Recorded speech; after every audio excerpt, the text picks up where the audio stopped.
Walan Jo, excited ako mag-fishing. Kaganda ng lugar, ang layo-layo.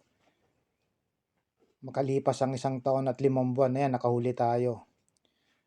Dilis na hamor, na medyo malaki at medyo maliit.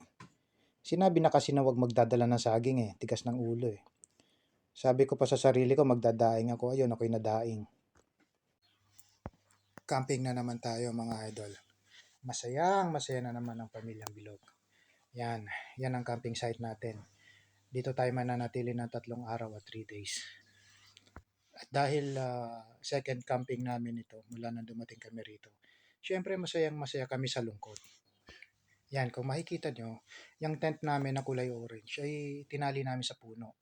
Kasi sabi nila malakas daw ang hangin dito na may kasamang malakas na wind.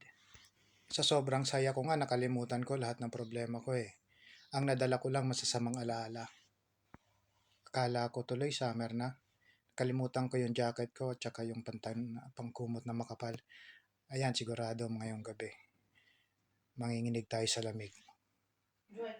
At dahil na-set up na natin yung tent natin, syempre excited na tayo. Tatanong pa ba yan? Kailangan mag-fishing tayo. Tingnan natin kung anong meron dyan sa ilalim ng dagat.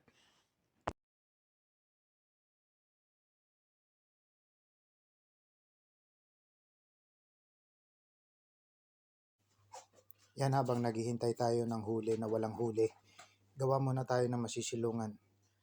Napakainit, maabdi sa balat. Kahit nasa New Zealand, tagpi-tagpi pa rin. Kaadikan sa pag-fishing. Kahit mainit. Siguro kung sa trabaho yan, nagreklamo na ako sa amo ko. Sabihin ko, boss, ang init-init naman. Please give me salary increase.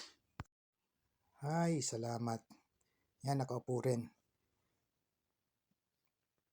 Yan, hintay tayo. Hintay tayo sa wala.